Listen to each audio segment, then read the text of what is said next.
Bonjour à toutes et à tous, bienvenue sur La Volte, la chaîne qui vous propose du contenu d'analyse et d'opinion politique résolument humaniste et ancré à gauche. Alors, empêtrés dans des candidatures qui ne décollent pas, Anne Hidalgo et Arnaud Montebourg, dont il faut rappeler qu'ils sont les héritiers du Parti Socialiste et pour Montebourg du quinquennat Hollande, héritage qui est quand même assez lourd à porter, sont obligés de trouver une solution de sortie. Et cette solution, c'est vraiment la solution miracle, la primaire de la gauche. Alors il faut rappeler qu'il y a une solution de longue date qui est la primaire populaire, qui se veut être en fait une primaire de la gauche qui existe depuis plusieurs mois. Alors évidemment, il ne faut pas être dupe, cette proposition d'Anne Hidalgo, elle relève plus de la manœuvre politique que d'une réelle volonté de voir une primaire de gauche. Néanmoins, ça a quand même le mérite de remettre le sujet sur la table, et je veux te dire dans cette vidéo pourquoi cette idée d'une primaire de gauche est une fausse bonne idée. C'est parti!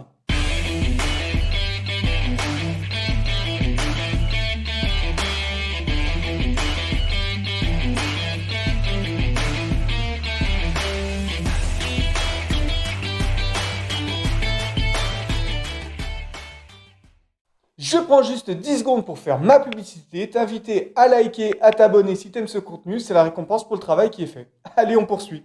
Alors si on prend cette question du point de vue de l'actualité, le premier à avoir dégainé pour ainsi dire, c'est Arnaud Montebourg. Il a fait la proposition de se mettre au service d'un programme et d'une candidature commune. Mais tout s'est réellement emballé avec la proposition d'Anne Hidalgo au JT de TF1, où elle a fait cette proposition donc d'une primaire de la gauche. Évidemment, à cette annonce, personne n'a été dupe et comme l'a très bien dit Yannick Jadot, il s'agissait surtout pour la maire de Paris d'acter de l'impasse de sa candidature et en fait de trouver une solution de sortie par le haut. En formulant cette proposition, Anne Hidalgo, évidemment, elle ne s'attendait pas à autre chose que la réponse qui a été donnée par les principaux intéressés. Je te le rappelle, Fabien Roussel, Yannick Jadot et Jean-Luc Mélenchon, et pour eux c'est clair et net, ça a été un grand non. Alors il y a une position que je trouve assez intéressante, c'est celle d'Europe Écologie Les Verts. Parce qu'il refuse cette primaire, on verra, il y a plusieurs raisons qui le justifient, mais quand même ça dit une chose de leur position vis-à-vis du PS et d'Anne Hidalgo, et même d'ailleurs d'Arnaud Montebourg, c'est qu'ils se pensent en capacité d'absorber ces deux candidatures et l'électorat qui va avec, sans même en passer par une primaire. Pour cette raison, il sera intéressant de voir comment Anne Hidalgo et Arnaud Montebourg vont acter de la fin de leur candidature et comment ils vont se positionner par rapport à ce parti Europe Écologie Les Verts. Parce que c'est vrai, Yannick Jadot, il est au-dessus pour l'instant du Parti Socialiste et encore plus de la candidature d'Arnaud Montebourg, mais pour autant, il faut noter que sa candidature, elle plafonne. On est autour de 7%, ça décolle pas, donc c'est pas une position de force si importante que cela. Une chose qu'il est également intéressante de remarquer, c'est que derrière les réponses qui ont été formulées, c'est-à-dire les noms à cette proposition d'une primaire de la gauche, c'est pas réellement uniforme dans les partis. Si on prend le cas d'Europe Écologie Les Verts, on peut noter que même si beaucoup ne sont pas dupes évidemment de la manœuvre d'Anne Hidalgo, ils sont quand même favorables à cette primaire. Par exemple, tu auras pu noter le silence de l'infortunée candidate de leur primaire, Sandrine Rousseau. Finalement, cette proposition de la maire de Paris, loin de créer l'unité, elle a plutôt été rabrouée très rapidement. Dès le lendemain, les hauts responsables de la gauche se sont exprimés pour dire non, mais en plus, ça a ravivé des blessures qui sont liées en fait à des différences de lignes politiques, et ça particulièrement chez Europe Écologie Les Verts. Alors, en ce sens, on ne peut pas vraiment la féliciter d'avoir pris cette initiative, parce que plutôt que de rassembler, elle a plutôt divisé. Et puis, il faut noter que cette proposition d'Anne Hidalgo, elle a également créé des fractures au sein de sa propre famille. Rappelle-toi bien qu'elle est passée le matin même de cette déclaration sur France 2, elle n'en a pas dit un seul mot, et le soir, en catastrophe, en dernière minute, elle passe au JT de TF1 et elle fait cette proposition. Donc, qu'est-ce que ça signifie? Évidemment, dans l'intervalle, elle n'a pas consulté largement au sein de sa formation politique. Déjà, on peut dire que ça a été modérément apprécié au sein des instances du Parti Socialiste.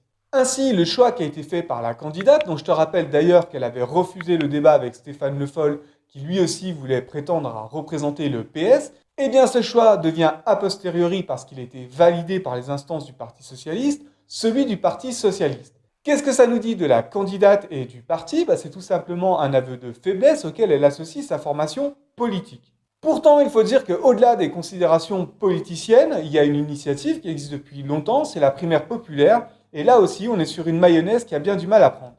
D'abord, il faut rappeler ce qu'est cette primaire populaire. C'est une plateforme qui doit permettre aux citoyens de faire émerger une candidature de rassemblement de la gauche qui soit autour d'un projet, un projet résolument écologique, démocratique et social. On note également 10 propositions fortes qui ont en fait émergé de cette plateforme de la primaire populaire. Et ces 10 propositions, elles sont structurantes et elles devront être portées par le candidat qui sera désigné par la plateforme primaire populaire. Cette initiative, elle est complètement louable, mais c'est pas la peine de faire durer le suspense plus longtemps, même si c'est assez désagréable à entendre pour celles et ceux qui portent cette initiative. Le constat est là et en fait c'est un constat d'échec. D'abord, c'était assez prévisible, cette primaire populaire a fait ressortir des personnalités qui n'étaient même pas candidates à la présidentielle. Alors dernièrement, on parle beaucoup du cas de Christiane Taubira, mais il y a également le cas de François Ruffin qui s'est déjà exprimé pour dire qu'il ne souhaitait pas être candidat à cette présidentielle. Donc c'est un premier biais, un véritable problème pour cette primaire populaire. Il y a également le problème du nombre de parrainages. Alors la primaire populaire, elle souhaitait arriver à 300 000. À date, on est à 260 000. Tu pourrais me dire que c'est pas si mal que ça. Oui, mais il faut rappeler qu'au moment du vote, il n'y avait que 130 000 votants pour 10 000 candidats, dont certains candidats, je te le rappelle, ne veulent pas se présenter à la présidentielle. Ce qui veut dire qu'une grande partie des 130 000 votants n'est en fait même pas représentée. Ça pose quand même la question de la légitimité de cette primaire populaire.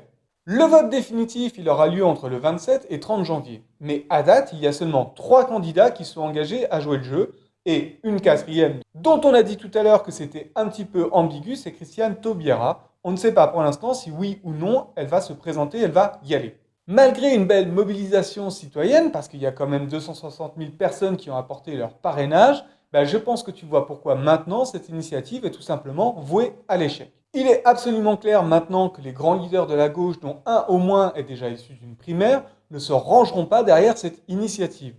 D'abord parce qu'on est dans un délai très court, 4 mois avant la présidentielle, et ensuite parce que le nombre de parrainages, 260 000 certes c'est très bien, mais au regard d'une présidentielle, ce n'est pas tant significatif que cela. Enfin, et cela pour moi c'est vraiment un point très important, ce sont des paroles que j'ai tirées du journal Ouest France, d'un porte-parole de la primaire populaire et qui disait ceci. Les nuances qui existent entre socialisme, gauche radicale et écologie doivent être mises de côté. Eh bien ça, c'est le nœud du problème. Une union de la gauche, d'accord, mais avec qui et sur quelle base? Parce que si on se projette un tout petit peu, qui peut imaginer les électeurs d'Anne Hidalgo aller se ranger derrière Jean-Luc Mélenchon? Ou alors même les électeurs de Fabien Roussel se ranger derrière Yannick Jadot? On voit très bien que tout cela ne tient pas. Beaucoup ont accusé Jean-Luc Mélenchon en fait d'avoir des problèmes d'ego, de ne pas vouloir faire le rassemblement de la gauche, mais j'ai fait une vidéo sur le sujet, sur le programme. On voit notamment que sur les questions d'Europe, il y a de fortes différences avec le programme d'Europe Écologie Les Verts. Donc la question est la suivante, comment en quelques jours, une primaire de la gauche sur des candidats pourrait réconcilier ces positions? Si une primaire de la gauche devait avoir lieu aujourd'hui, bien plus qu'une primaire de candidats, c'est en réalité une primaire des idées qu'il faudrait avoir. Pourquoi? Parce que tout simplement, ce ne sont pas tellement les égos qui fracturent la gauche, mais bien des lignes politiques radicalement différentes sur certains points. Et puis, il faut poser la question du résultat d'une union de la gauche suite à une primaire. Moi, je vais te prendre un exemple très simple. Rappelle-toi ce qui s'était passé au régional, notamment en Ile-de-France. Les 3 candidats de la gauche, Europe Écologie Les Verts, France Insoumise et PS, s'étaient unis pour le 2e tour, et ça n'a pas fonctionné. Ils ne l'ont pas emporté. Pour quelle raison? Parce que ces 3 candidats étaient partis sur des lignes politiques où il y avait quand même des différences. Et cette union de dernière minute, qu'on a voulu vendre comme un beau rassemblement de la gauche, auprès de beaucoup d'électeurs, en fait, il n'est pas apparu comme pertinent et presque comme factice. Quelle a été la conséquence? Eh bien, tout simplement, il n'y a pas eu de gain de voix entre le premier et le second tour. Donc on voit que cette alchimie-là, elle n'est pas tellement pertinente. Toute cette situation, elle finit par donner raison à Arnaud Montebourg. Parce que lui, ne l'oublie pas, il a parlé de se ranger derrière un programme commun. Exactement ce qui avait permis à François Mitterrand de remporter l'élection présidentielle. La refondation de la gauche, qui est en fait un point absolument nécessaire pour pouvoir aller jusqu'à la victoire, elle doit en passer par un travail sur les idées et les axes politiques. Et aujourd'hui, force est de constater que, entre les différentes familles politiques de la gauche, ce travail n'a pas été fait. Un des points qui plaide enfin contre la primaire populaire, c'est tout simplement de regarder ce qui se passe à droite. Parce que, à force de clamer que la gauche ne peut gagner que dans l'union, on pourrait déjà se dire que certains électeurs vont être hésitants à aller voter pour l'un ou l'autre des candidats en se disant que de toute façon, le match, il est perdu. Et puis, quand on regarde, comme je te disais, ce qui se passe à droite, qui pourrait imaginer un seul instant une primaire entre Le Pen, Pécresse et Zemmour? C'est absolument hors de question, et pourtant, on constate que les candidats de droite, ils progressent dans les sondages. Alors si la gauche doit travailler son projet, je me permets de faire une parenthèse, On peut regretter que Europe Écologie Les Verts, qui aurait pu être la force de rassemblement de la gauche, pour une simple et bonne raison, c'est qu'on voit une montée en puissance des questions liées à l'écologie, eh bien, n'arrive pas à le faire. Pourquoi? Parce que le candidat ne semble pas le mieux à même, le plus approprié pour rassembler largement la gauche, et que le programme n'est pas suffisamment travaillé pour ouvrir largement les portes à tout le peuple de gauche. Quoi qu'il en soit, à 4 mois de l'élection présidentielle, eh bien moi je crois qu'il faut vraiment en finir avec cette idée de la primaire populaire et d'une primaire de la gauche. Tout simplement pourquoi? Parce que déjà, il faut rappeler qu'après le premier tour, il y a un second tour. Et que quand on prend toutes les voix de gauche cumulées, au second tour, eh bien la gauche n'arrive jamais à vaincre le candidat qui sera soit de droite, soit du centre. Ce qui me permet de dire qu'il y a quand même une limite à ce raisonnement strictement arithmétique, qui est en fait le raisonnement porté par la primaire de la gauche. Non, je crois que ce qu'il faut vraiment souhaiter, c'est qu'un candidat de gauche soit capable de passer à travers le trou de souris et par ses idées, par son programme, par son positionnement, soit capable de changer la donne. Voilà, c'était mon opinion sur la primaire de la gauche et la primaire populaire. J'espère que cette vidéo t'aura apporté un éclairage intéressant. Si tu n'es pas d'accord ou si tu as un avis un peu moins tranché, n'hésite pas à me le faire savoir dans les commentaires. Et moi, je te dis à très bientôt pour une prochaine vidéo. Allez, ciao!